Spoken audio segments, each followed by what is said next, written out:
Hey, there's a lens. I'll steer right at the lens. Hey. It's one of those days where I spent the whole day inside working, right? I should have gotten a lot done. What did I get done? I edited a podcast. I recorded my parts of a podcast, and I edited it, and I posted it. Should it have taken all day? No. Should I just now be getting outside at like 6:30 in the evening? No. Am I going to put together a video where I'm like in front of another big monitor and there's prepared slides and I'm pointing at stuff and there's multiple cameras? No, it's not one of those days. It's one of those days with the cell phone and the plug-in mic and no additional tracks, no matching up of audio tracks, no editing even.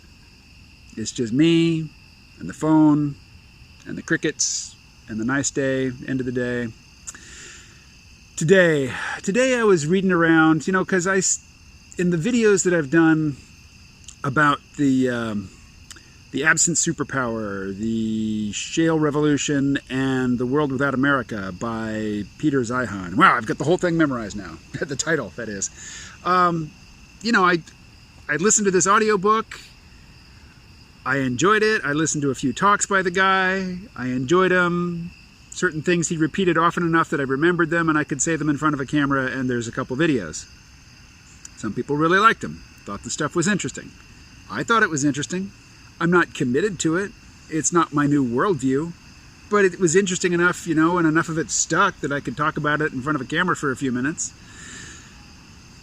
But I've discovered that whenever I do anything related to China, I'm gonna get comments from people who don't comment on my other videos, and they are just rah China, go China, which, you know, is fine. It's kind of got a feel of my sports team is better than your sports team, my sci-fi franchise is better than your sci-fi franchise, you know, my fandom is better than your fandom sucks, my fandom rules. It has that vibe to it, which is fine, I guess. What I'm saying is, I'm not so invested in this, you know, this narrative, this Peter Zeihan narrative, that I'm going to get mad if you don't buy into it, if you don't think it's, you know, worth thinking about or worth talking about. It's like, if it's not your cup of tea, it's not your cup of tea. If you like talking about it, but you want to be critical, that's cool too. I get it. That's fun. I discovered though today, in reading comments, you know, the yay, go China, USA sucks comments on these videos, I thought, are these guys paid? Is this an organized thing?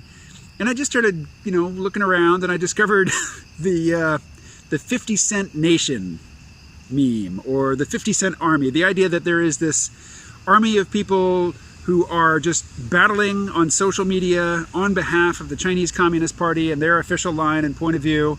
And, you know, supposedly they get paid 50 cents per post, but a lot of them probably don't. They're probably just doing it because, you know, that's their team. That's their fandom.